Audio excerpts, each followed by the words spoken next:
is there a famous historical traitor named Angelica? Or I mean, is did it she just kind of like funny? the Rugrats? That was my thought, honestly. The Rugrats.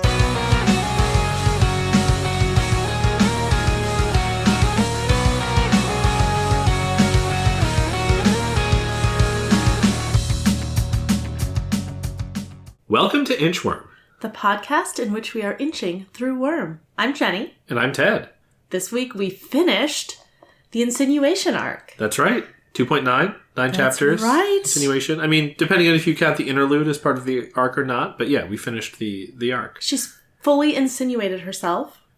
I liked that this chapter gave me both things I predicted in the last two episodes. She does stay, learn about their powers, talk to them, and she gets some closure with her dad. I was very impressed that it managed to do those things in one very short chapter. Yeah, it was short, but it really tied everything up. It gave us a lot of good little details. What I was hoping for in a chapter where she went home was some, like, perspective on her new life, like a little bit of reflection on it, and I think we got that at the end of this chapter. Yes, as well as kind of a big, exciting note to end on. Mm-hmm. But I think it's my turn to summarize what happened in the chapter. So let me do a little quick recap. So when we last left Taylor, she had just picked a fight with Bitch, mopped the floor with her, so to speak, and basically said, "This sucks, I quit," and stormed out. Brian came after her and said, "Hey, can you just come inside?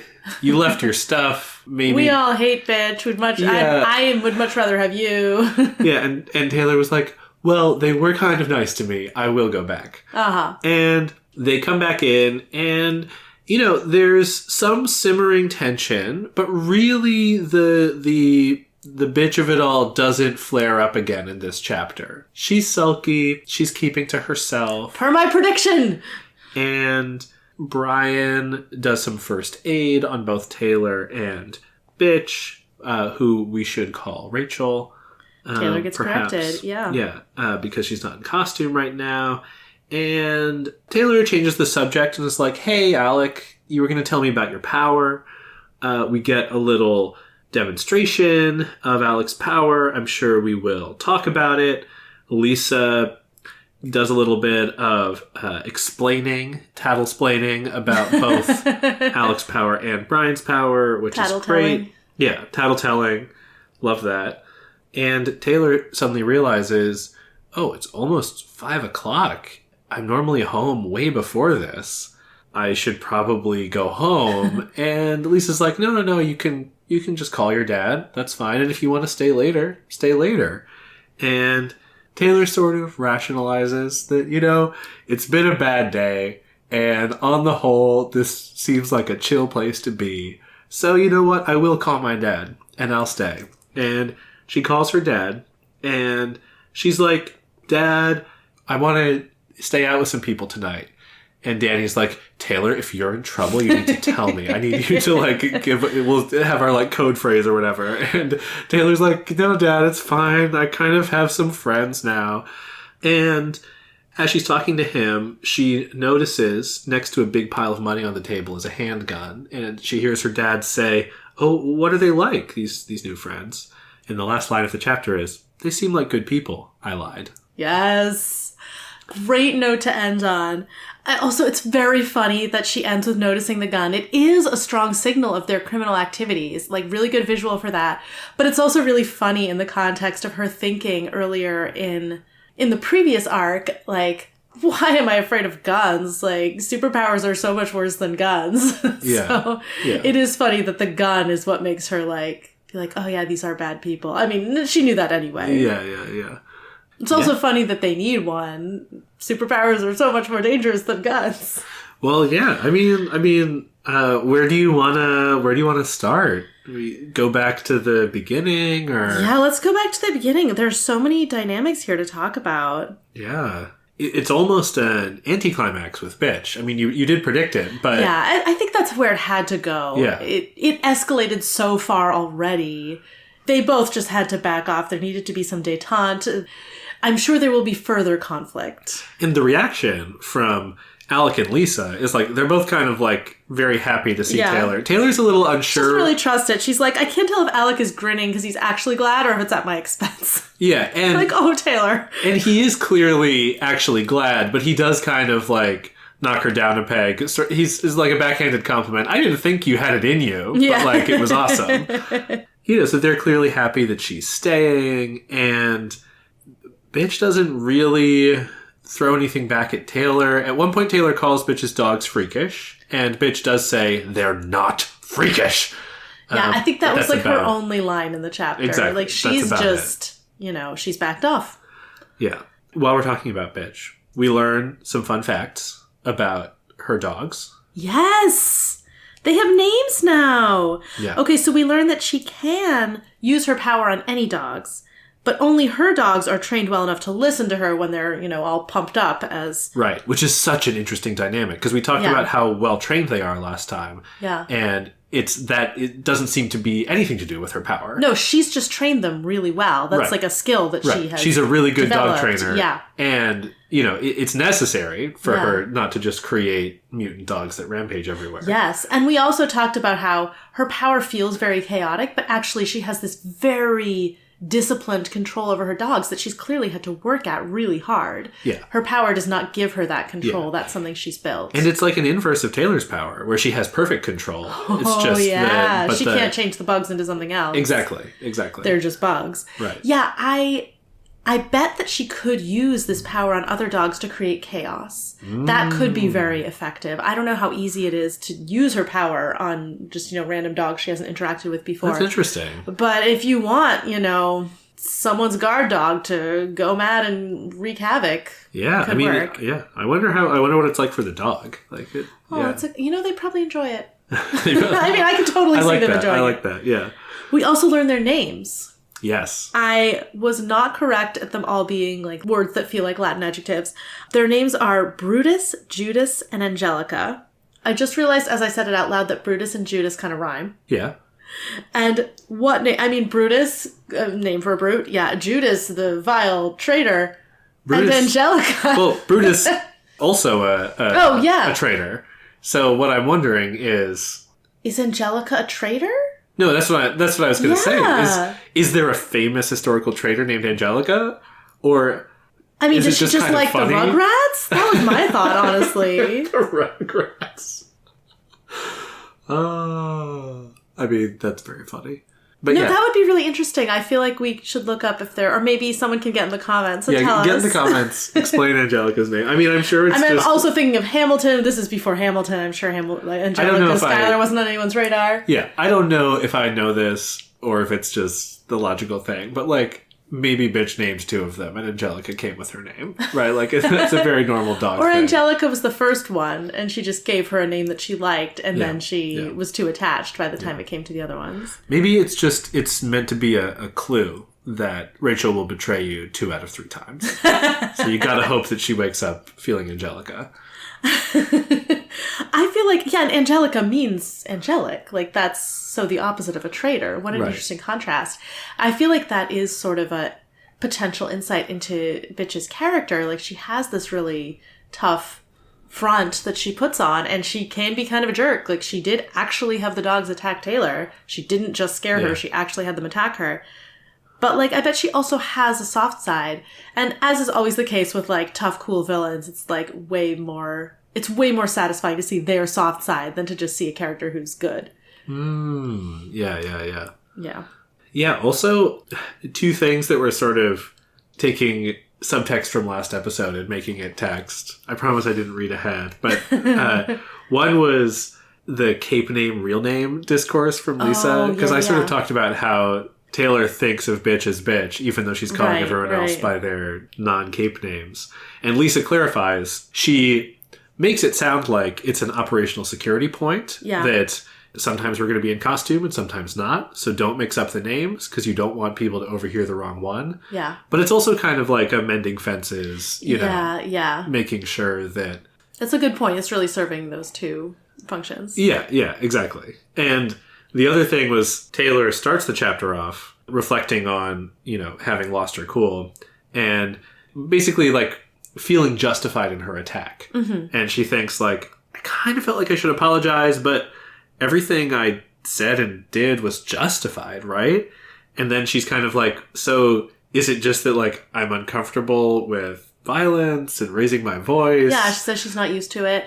That felt extremely relatable to me. I definitely would have felt like that. Like, she's not someone who gets in a lot of fights. She sort of fantasized about them with regard to her bullies at school, but, like, we haven't actually heard about her getting into fights except for the one with Loon. So, yeah, of course, it feels like she's done something wrong. I would feel like that. Right. And you're taught violence is always wrong. Like, you should never yell at people. Never the answer. Right. And her dad doesn't yell in the home and, like, is very deliberate about not yelling. And I bet he's instilled that in her as well. Like, she probably isn't supposed to yell. I mean, he's not going to not do it himself, but be like, but I don't care if my daughter yells. Like, that doesn't really make sense. That's a fascinating connection. I like that a lot.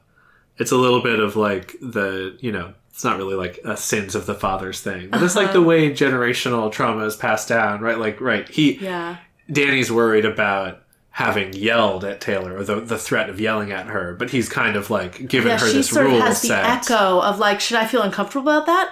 No, I was actually justified. That was fine. Yeah, exactly. Yeah. Which is interesting. We've seen her have a temper a little bit. It's not something she's identified as a problem for herself. I'm very curious if it will turn out she's in some way inherited Danny's temper. She clearly has very good control of it when she decides, actually, I need to keep my cool right now. Like, at school, she has really held it together. Right. She's only let it loose. Like, in the bathroom, she threw her bag after everyone was gone. And here, once she decided, like, oh, I don't have a reason not to attack bitch. Oh, okay, I'll do it. Right. So she seems to have not necessarily control over herself when she is in a temper, but control over when she lets it out. Right. And it certainly seems like she needs that control. If she didn't have it, her power would be total madness. Yeah, definitely. Yeah, I mean, like you said with Bitch, she has to train the dogs really well, and Taylor has to train herself. Right. Okay, one of my favorite parts of this chapter, I'm such a shipper, oh my gosh. I think I know what you're about to read. So, Brian is the one who does stitches on them. Yeah. And Taylor says, you have first aid training? Just like to make conversation. And Alex says, we all do. Brian made us all take a comprehensive class less than a week after we were gathered as a team. Such a pain in the ass. He'll make you do it too. And Taylor says, I already did. One of the first things I did. And then Brian looks at her and flashes that boyish smile. She says, I looked away, embarrassed that a guy like him would get pleased like that on my account. Before even I got to that part about, like, him smiling at her, I was like, oh my gosh. Last chapter we saw that he was like, oh, I like the way you think. You're already, like, thinking there are all these important things I don't know. You're really, you know, so many people are dumb about this, but you're being smart. And here we see that she has already done the thing that was his first instinct when they all got together as, like, a supervillain gang. Yeah. There is a strong commonality of approach between them that I think is going to draw them together. You did tell me that Wildbow likes complicated relationships. So I don't think it's just like, they'll get together and be happy. I mean, that would probably not be very interesting. This is a long book. We can't have a happy romance that soon. That doesn't get complicated. And I also feel like some of what we saw from him in last chapter was potentially a little bit manipulative. I don't know how much that element is real versus just, like, maybe a little bit of a tendency that's not going to go anywhere, unclear. But I think there's that potential for him to actually have more of that manipulative side than we've seen so far, in which case, if he and Taylor start to develop feelings or start to explore a relationship, that could definitely be a complicating factor. But also, I love romance, and I am very into this. Amazing. I mean, what I have in my notes was, are Brian and Taylor flirting over being preppers? And then I'm just going to read it to you. So I'm glad that you picked up on it. They're just cautious. Yeah, and I mean, I think this boyish smile thing, I mean, one way to look at it is just that Taylor's into him, and so she likes his smile or whatever. But I feel like there is a little bit of, like, he's trying to be the cape dad, right? Like, he tries to keep everybody in line. He seems to really want the people to work as a team. And he seems the most capable of leading of the people, just kind of personality-wise. He feels a lot of responsibility, yeah. Yeah, he feels a lot of responsibility, right? Whether he's actually good at herding these cats kind of remains to be seen. It seems like they're a handful, as we discussed previously. But this moment and, like, the other bit of his smile, like, I feel like he is putting on and trying to give off this aura of responsibility. And these are little moments of, like, him showing his young side or, like, being a little more just, like, himself or something. Like, it seems like he genuinely has a nice kind of, like, goofy smile underneath whatever he's putting on. Yeah, I actually interpreted it a little bit differently. I think it's a little bit of a burden for him to be the responsible one. He's really frustrated with all of these people who, I mean, they're all teenagers. They're messing up the apartment. They're not taking seriously the things that he thinks they should take seriously. And here's Taylor being like, oh yeah, I already did that prep that you thought was important and that Alex complaining about. I did that on my own as soon as I got my powers. And I think it's a relief for him. He's like, oh, this girl that we got on the team, like, I didn't choose her for this, but, like, what a pleasant surprise. That's true, that she is not someone who's going to make me work even harder to keep this team in line. She's someone who's going to lessen this burden on me a little bit. Yeah. And right, and even if it's like a flirty vibe, he could just be happy and relieved, not necessarily. I think it's both. Yeah. I think he's happy for that reason, and that is part of what's appealing to him about her, and that's why it's a little flirty. Yeah. Love it. Should we talk about Regent's power? Oh, sure. Yeah. Yeah. So I was sort of right. It's less effective than I hoped. Okay. Yeah, tell me more. So what Lisa says is, Alec can get into people's nervous systems. This lets him fire off impulses that set off reflexes or make body parts jerk into motion. It's not a dramatic power, but with timing, he can make someone fall over mid-step, drop something, lose their sense of balance, or pull the trigger on a gun. Okay. That last one, it's not like the others. That's pretty cool. It doesn't sound like he has a lot of precision, a lot of control. Okay. He can't actually puppet people, which would be quite an effective power. And Taylor does say it sounded very underwhelming, but I could see this being really useful. In combat against anyone, suddenly you can make their body not be effective. That's amazing. Yeah. And if you have someone with powers, like, could you make Loon breathe fire? Could you make Loon not breathe fire? Yeah. Like, they're maybe not long term, maybe it could only be like in a single moment you can make him not breathe fire. It's a little unclear how long his control can go, how often he can do it. I don't know if this kind of thing is, like, tiring. Yeah. And right, you're already kind of looking for combat uses of it. Mm-hmm. Alec does demonstrate it in this chapter by just making Brian fall over. Yeah. And then they immediately get into, like, a play wrestling thing. Yeah. It's very funny teenage boys thing that also kind of helps to break the tension in the room. Yeah. But, like, making someone fall over in the middle of combat is incredibly effective. Yeah, so what's the deal with his name?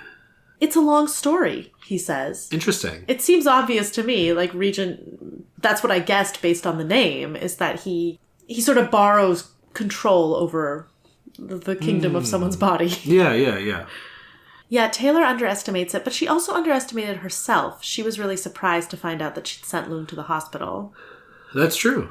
Speaking of medical stuff, there were two things in this chapter that stood out to me. I might be reading into nothing, but there's the bit where she has a dog bite. There's, like, a fang that pierced her arm and, like, dragged a little bit. She says, it's awful. Yeah. The injury. A puncture where it looked like a fang had buried itself deep in the top of my forearm and then dragged an inch or so down towards my wrist as it made its exit. The area around it was already turning colors with bruising. I wasn't sure how deep the puncture was, but I was pretty sure it should have been hurting more than it did. The blood from the injury had trickled down my arm and was still welling out. So the part I zeroed in on was, I was pretty sure it should have been hurting more than it did. Okay. There was also a part later where she says, Brian insists that she take 2 Tylenol, though she says the pain was still limited to a mild ache in my arm. I grudgingly obliged. I'd never liked taking pills and never felt they made a real difference.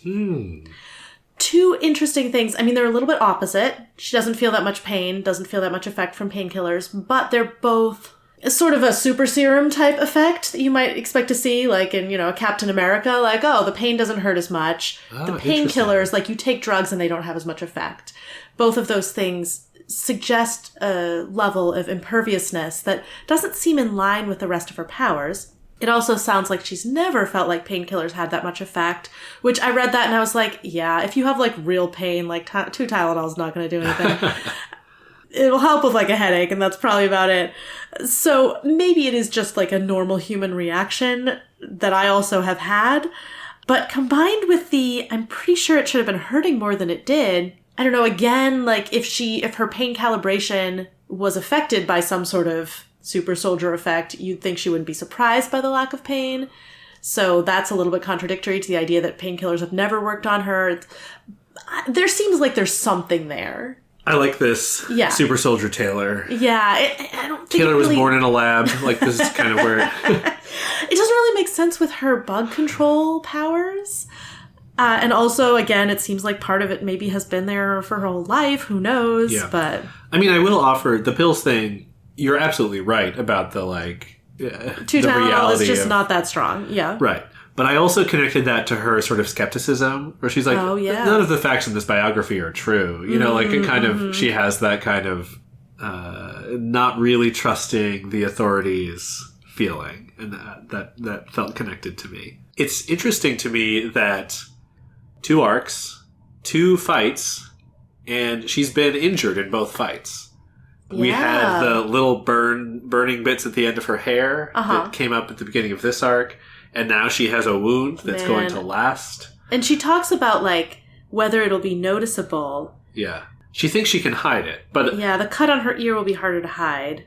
And this wasn't even, like... a real, like, it was a real fight, but it wasn't like a real fight, you know what I mean? Friendly fire. Yeah, this is like friendly fire. So it does seem like her dad's gonna pick up on stuff. Are gonna be a thing. I'm just flashing to Buffy saying to her mom, like, how many times have you washed blood out of my clothes and not said anything? Like, her dad is going to notice, and her dad, unlike Buffy's mom, doesn't seem like someone who isn't going to speak up.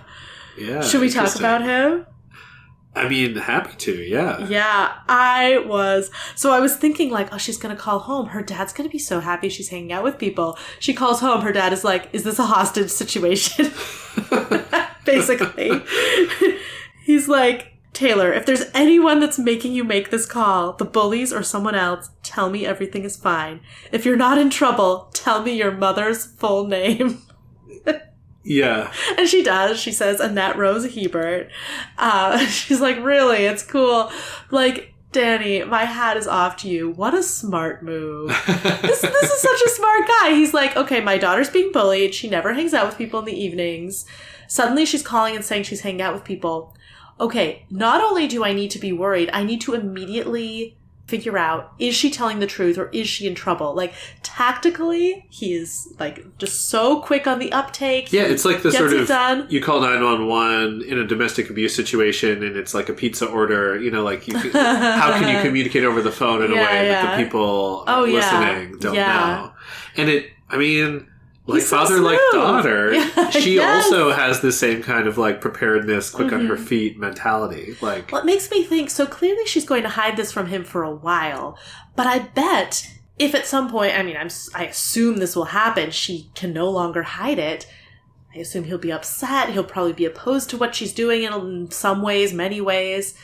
But if she ever really gets him as an ally, he'll be really useful. Like, this is not parent as obstacle or parent as, like, sort of dumb figurehead that you have to pay lip service to. Like, I feel like most of the Animorphs' parents were just kind of like, don't raise their suspicions. Yeah. Sometimes they'll say wise things, and that's nice. Like, he is a real tactical asset if she can get him on board. I think that's a great point. Yeah. Yeah. It was interesting to me, this decision at the end to call her dad. The Undersiders invite her to stick around, and this is how she rationalizes it.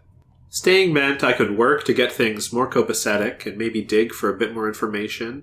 I'd also missed socializing with people, even if it was under false pretenses with a group that included an apparent sociopath. It had been a sucky day. Just chilling out sounded good. This is the trap, Taylor.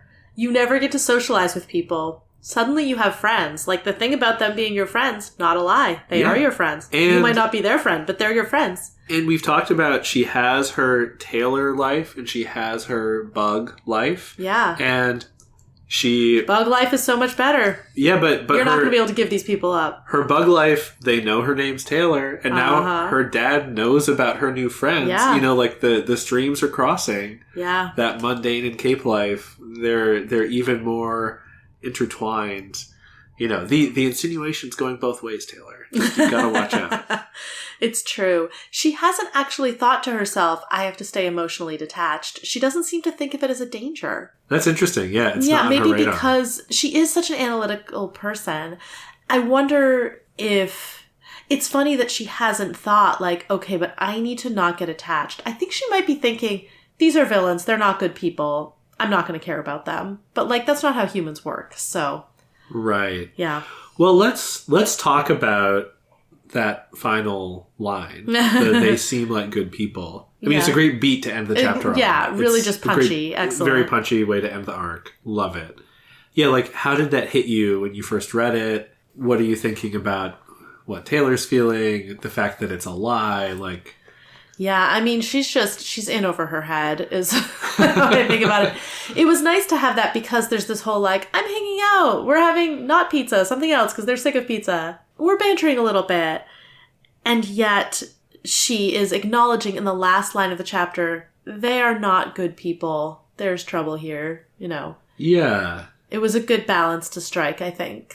Yeah, so you think it's expressing some doubts. Like, she wants to socialize with them. I mean, it's not doubts. It's just expressing... Like, we've just had a lot of the positives of her hanging out with them, but, like, this is a nice reminder of... Yeah, she's here under false pretenses. These are villains. And it's, like, seeing the gun... It's a little funny, again, that she's like, oh my god, a gun, like you were saying. But it is like a splash of cold water in her face, where... And it's in this moment where she says they seem like good people that she's realizing it's a lie because she's like, oh, they have a gun. Guns are bad. Like, this feels bad. This was also the moment when she kind of decided, I don't know if it was exactly the moment, but to turn on the Asian bad boys, to, like, actually attack them. Yeah. Someone lights a cigarette and she sees the guns and then she's like, oh my gosh, they're going to attack the children. This is a moment of her seeing a gun, and she already knew they were villains. It's not like it's a mystery. She already knew that about the Asian bad boys too, but it is a real echo of that moment of her being like, oh, I need to attack. Now she sees a gun. She's not attacking, but she does have this longer term plan to bring them down. Right. And having personal drama with one of the Undersiders is very different from carrying out various criminal acts of villainy with the Undersiders. Yes. And those are interesting. It'll be interesting to see where it goes. One thing I was thinking about with the final line is it's one of many lies, this arc. We start out in the first chapter with her inadvertently lying to her dad about having the pepper spray on her. And then she goes on to lie about the running. She lies to Mr. Gladley about the bullies. She feels guilty about joining the Undersiders under false pretenses. And then we finally get this, they seem like good people, I lied at the end. We don't really get the guilty feeling associated with it because it's a punchy end to the chapter. Yeah, right. But I do wonder if she still feels guilty about lying or if this is a little bit of a slippery slope and she started to make peace with it.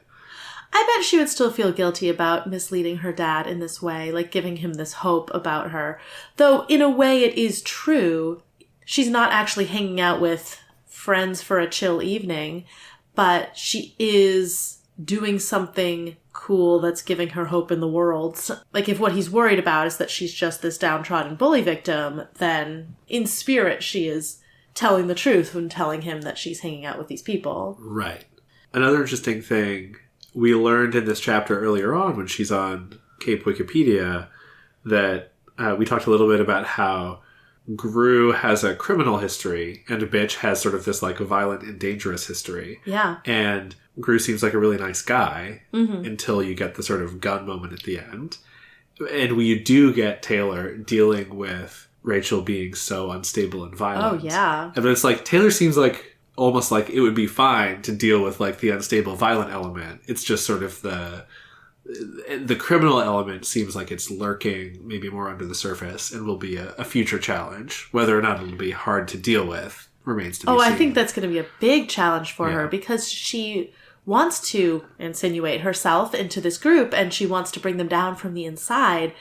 But that's going to mean going on actual missions with them, heists or whatever it is that they're doing. Right. In addition to the trouble it could get her in, especially since she still hasn't told the Protectorate that she's doing this and now can't tell them because of Tattletale's powers. In addition to the trouble it could get her in, it's also the criminal actions themselves could be really upsetting to her. Like some stuff, like stealing from banks, like she's probably not going to feel like a lot of deep personal qualms about. But what if they're stealing from people that she thinks shouldn't be stolen from? I mean, she probably will feel uncomfortable stealing from banks also, but like if there's a real like, no, they're innocent victims of this crime feeling, that could be a lot tougher. Right. She could definitely justify the banks thing as like, well, this is what I have to do to like long term bring down this criminal gang. Right. If they're gonna go kill kids though. Right. The ABB has a lot of kids. That's true. They're also enemies of the children. Capital T, capital C. Right, that gang we still haven't met. That gang we haven't met. You mentioned the superhero Wikipedia. Taylor mentions like, oh yeah, I looked up your power, Brian, and it says it's just darkness generation. He's like, yeah, I put that in there. Oh yeah. Just to like mislead people and make them think it's less powerful than it is. So they'll be like surprised by the disorienting nature of it. Right. I put Brian smiled, again with his smile. I put that into the wiki myself. It's not wrong, but it does catch people off guard when they think they know what you can do, and there's something more to it. Yeah. It's a very good strategy. Yeah. I wonder if there's any way for Taylor to play her power that way. Interesting. Like, I'm not sure, like, she could say, I just control these specific bugs, and it's actually all bugs. Like, I don't know. That maybe she could write, like, a more limited version of, you know, just kind of underplay it, make it sound not exciting. Again, there's the tattletale factor. Apparently, Lisa has learned about Brian's power that it can not just dampen human senses, but radio signals and radiation. Yeah. Brian hasn't tested that. That's just something that she knows. I mean, like, it would be a weird thing for her to make up. So, like, it seems like Lisa could learn things about Taylor's power that Taylor doesn't know. That would be cool. Yeah. We might find things out. But it makes it so much... You sort of don't want to BS her, right? Like, I don't mean that Taylor would BS Tattletale. I mean she would, like, put something online. Oh, of course. Yeah. I misunderstood. At this point, she can't seem like she's holding anything back from that. I do want to read, since we're talking about this, an amazing description of Brian's power. He turned his hand palm up and created a handful of the darkness. It was like smoke, but so absolutely black that there was no texture to it. It was like someone had taken a scalpel to reality, and the blackness was what was there when everything else was gone. So cool. Yeah, nice. He can also get rid of it. It's not like he creates it and then has to wait for it to blow away. He has... Yeah, he's continually... He can summon it and banish it. Yeah. So is there anything else we should talk about? I mean, one point that I just want to make about this story is... It has been less than 24 hours since Chapter 3. Right? This is 5 p.m. Monday. Yeah. She went out at midnight, 12 a.m. the same day. Wow, to pick a fight. So it's really moving fast, beat by beat. Well, I guess that's the opposite of moving fast. That's moving slow. But like all of this stuff that happened, all happened in one day. Yes. Yeah. Taylor's life is moving fast. Taylor's life is moving fast. Exactly. And yeah, I sort of talked about this earlier, but each arc so far has allegedly passive Taylor picking a fight with another person with a superpower. Like, it isn't really superheroics, this arc, but like, it's very interesting to me that this has been the structure so far. You sort of build up. She holds back and holds back and holds back until she doesn't, and then she really kicks butt. Like, she really wailed. Like, she put Luke in the hospital. She comprehensively beat Rachel in that fight. Yeah. So it'll be interesting to see if that pattern continues to hold. I think that's also really helpful for us with her as a character. Like, it would be really frustrating to just read about a passive character. I think in addition, she has taken other active steps, like just going out to superhero in the first place and responding to Tattletale's message is, she didn't have to do that. She clearly is not a passive character overall, but I think it is helpful in these first couple chapters when she is being so passive with regard to her bullies that she has these really dramatic moments of action. Yeah. Oh, yeah. And yeah, and like we talked about, the other big thing in this arc is that she doesn't fight back against the bullies, and then she gets her moment later on. Yes. When she fights Rachel. Catharsis. Yeah. It's so satisfying. And I'm sure you've mentioned that there's a lot of fighting in this. Like, these are the first 2 fights. I think this is a promise of a lot more to come. And the fights have been really well written. I'm really excited to read about more fights. We'll see. We'll see. Yeah. Maybe it's just all about resolving things through, negotiation and setting up committees. It's a great superhero story. Consensus. It's about consensus. It's really, there's a real Quaker ethic. Describe worm in one word. Consensus. It's not worm. Just throw that out there.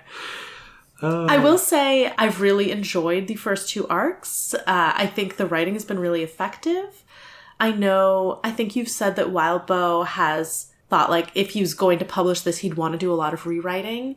I'm sure there's some bigger picture reasons why maybe these arcs might need to be rewritten, but, like, certainly this isn't clumsily written or poorly paced or anything. Like, I'm really enjoying it. I think it's moving along well. Yeah.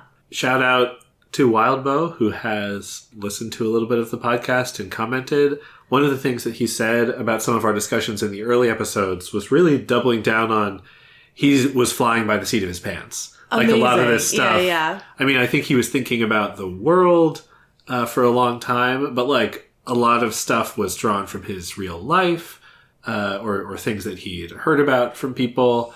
And he was really using the deadlines to have momentum and putting the pieces together as he went. Doing that on the fly. Yeah, I'm very impressed with that. Obviously, we haven't seen it come to fruition yet, but I know it will. And I mean, everything just, like, the writing's really smooth. It's flowing along. Yeah.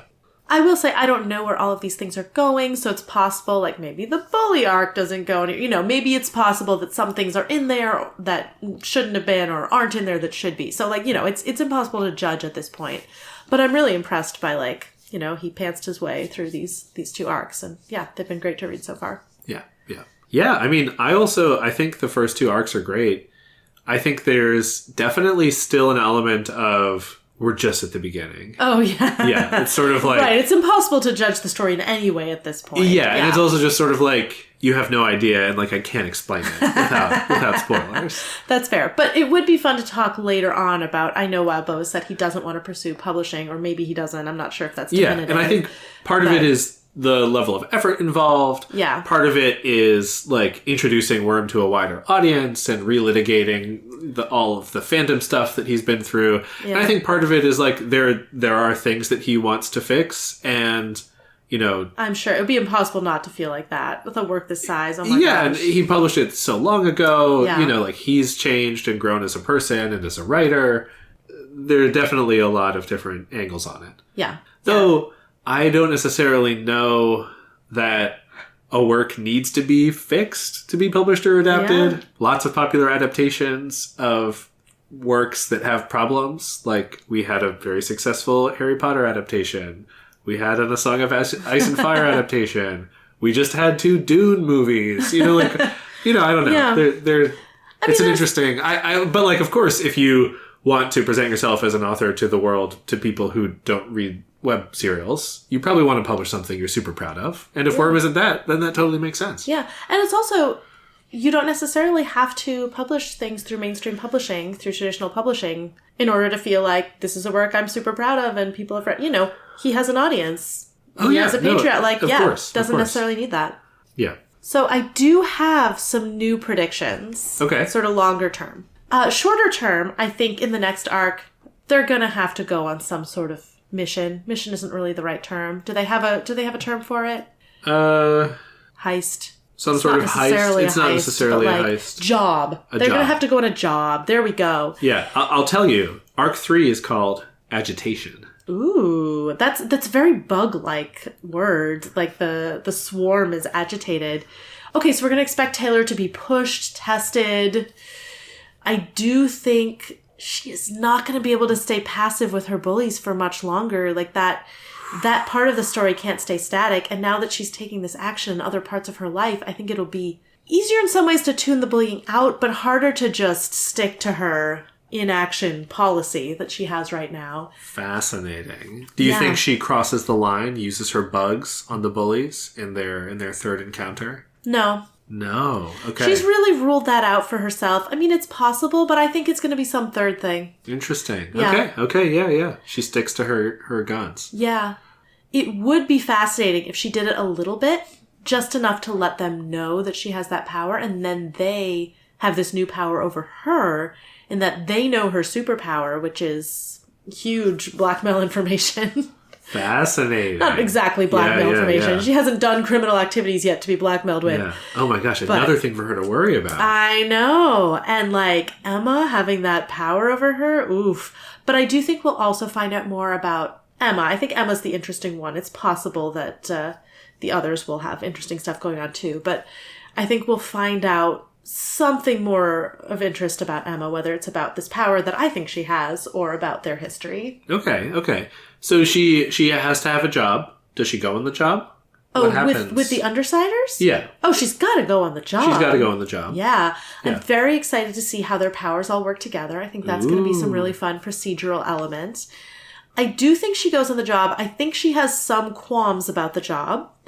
Maybe even some that she can voice to them if she's like, oh, this is going to be bad for XYZ. But I don't think she's really in a position to guide them, direct their energies in certain ways at this point. She's the newest member of the team. She's trying not to give away that actually she wants to be a superhero and is just here to undermine them. So that's going to be really tricky for her. I think there'll be some more sparks with her and Brian. Okay. I mean, sparks might be a strong word, but some more nice moments that can definitely see through shipper goggles. Do you think that anything happens with her insinuation plot? Or is it just simmering?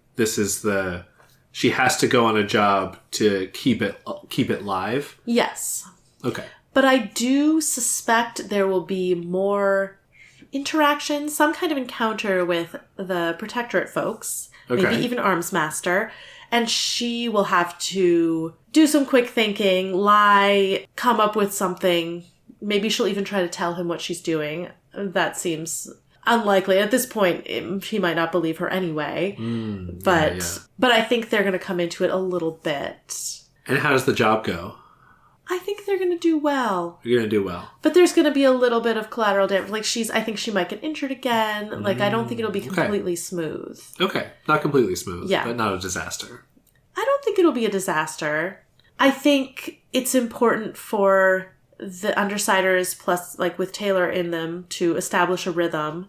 And I think a total disaster, it's possible the job will hit roadblocks that won't actually go well, and that will be a fun thing to have to come back from. I don't think it's they're all going to be arrested and the gang will be broken up. Not that level of disaster. Yeah. That makes sense. My longer term predictions. So we talked about the boss. I've had a lot of questions about the boss. We also talked about there's a lot of supervillain activity in this city.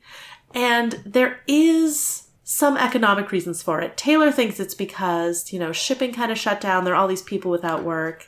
We talked in an earlier episode, I think I said, maybe there's something else going on. It's it's like the supervillains came to, get all the money. It's where are they getting money from? And then we find out from the Undersiders, they have this boss who's not involved in their day-to-day activities, but who gives them an allowance every month to stay active as villains. Wild premise. Who would want that? Why do villains need an incentive to stay active in crime? They're earning all this money through crime. And I was sort of thinking, okay, so maybe it's some supervillain who wants chaos. No, it's a hero. Ooh. There's a hero who's backing them. My first thought was Armsmaster, who we know is a little bit slimy and willing to take credit for heroics that are not exactly heroics. You could totally see someone like Armsmaster setting up super villains in the town that he works in so that the Protectorate has all this work. Brockton Bay is punching above its weight in supervillains and heroes, and especially on the villain side. I think it's because they're being funded. Would that mean the whole encounter where the Undersiders show up and then Armsmaster shows up and they're all just kind of trying to manipulate Taylor? No. Because the Undersiders, I think, really think the other gangs are their enemies. Like, they have... Yeah. I do think the boss is funding a lot of these gangs, but the gangs are actually opposed to each other. Like, you wouldn't want them... You want the verisimilitude. If you're a hero, you want there to be gangs fighting each other. Like, you don't want people to look in and be like, well, why do the gangs all get along? Like, and there's no real benefit to the gangs all getting along. Like, the boss doesn't care about the well-being of the gangs. They're just there to be defeated by heroes. Of course. So I don't think that Leung and the Undersiders were in any way faking the encounter. I think that they really are being pitted against each other.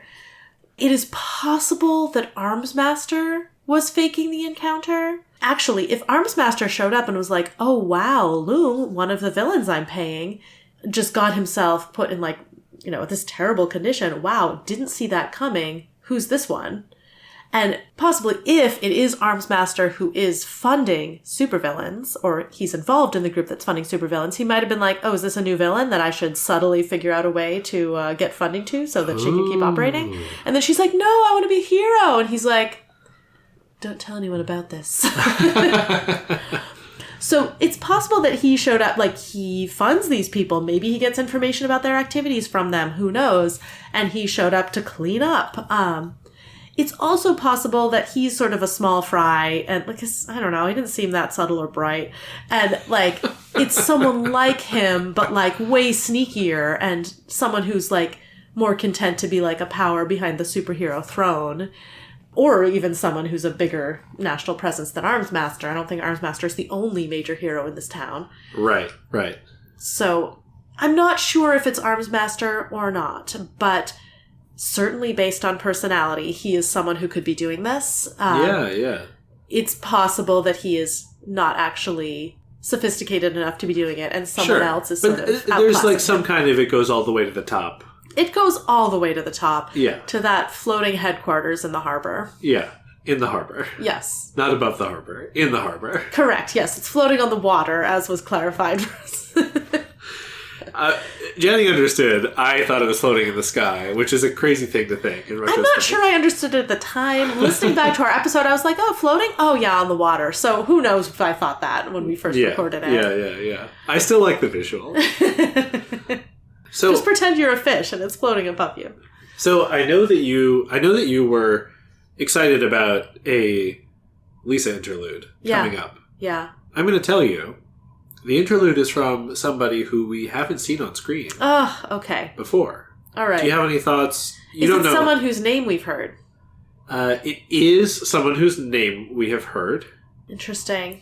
But I'm just curious if you want to predict, the type of person, if not the specific name. I think it's someone from the like documentary that Danny was watching at the beginning. Oh. I think it's going to be like, wait, so we know there was like that woman who touched the like whoever that Scion. Yeah. And her brother became a superhero and died. Right. I think it's her. Oh, okay. Very cool. Yeah. Yeah. More historic. Yeah, I think context. It's going to continue in that vein. Yeah. Love that. And I've got some names. Okay, let's do it. Brandish. It's someone who can create knockoff versions of any trademark product. Say no more. Perfect. Absolutely perfect. This is the money maker for any team of villains. Kaiser. Interesting. Okay. Is this spelled the German way? Yes. That's sort of like a regent-ish vibe. I think it's going to be someone who's running a gang who, they have telekinesis. Okay. Coil. Like a snake coil? Like a snake coil. They turn into a snake. Yeah. Very cool. Squealer. Oh, it sounds kind of like Tattletale, actually. Crossed with, like, the Three Little Pigs. They can make sounds, kind of like the Howlers and Animorphs, like sounds that, like, mess with your brain and you can't think. Like, pain. They can injure you with sound. Okay. Trainwreck. They can manipulate metal the way that Regent can manipulate nervous systems. So they can't actually, they're not like Magneto. They don't have perfect control over it like Taylor has with her bugs. But they can like make trains derail and stuff. Like they can mess stuff up with metal. Yeah. I love that. Stain. I mean, my first thought is like a Gru power, but instead of darkness, it's like multicolored light. No, that doesn't seem quite right. I feel like they're gonna have like a gross power. Like toxic waste extruding from their fingertips type thing. Yeah. And finally, I'm very excited about this one. Panacea. Oh. Do you remember that you predicted this as a cape name in a previous episode? No, I don't remember predicting that. Oh, was this when, oh yeah. We had, in the chapter where she read the wiki. Let me just find that. You were talking about I think you were talking about some kind of healing type of factor. I don't remember that, but it clearly is a healing power. Yeah. But you were like cure-all or panacea. Oh, I was very happy that you guessed that one. It's a great name. Yeah. Beautiful. Yeah, no, clearly a healing power, heal all disease, cure poisons, something like that. Maybe both. Very interesting. Really a defensive power. But we haven't seen a lot of supers who cause disease or poison you. So I don't know that this person would be super useful in combat. Yeah. That makes sense. But definitely useful at like hospitals. Right. Yeah. That's all I got. All right. Anything else before we sign off? What if Panacea can create like healing potions, like D&D style? I love that. You can like buy them. They're really expensive. Nice. A luxury potion dealer. Exactly. Love that. Perfect. All right. Well, I guess we'll find out. Maybe. Yeah. Well, we're gonna read the interlude, and maybe all these people are named in one paragraph and aren't featured at all, or maybe we'll get to meet some of them. Agitation. Here we come. Worm is a web serial by J.C. McCrae. You can read Worm at parahumans.wordpress.com and support the author at patreon.com/wildbow. Follow us on Tumblr and Blue Sky at Inchworm Podcast, or find our Discord link and any other updates on inchwormpodcast.com.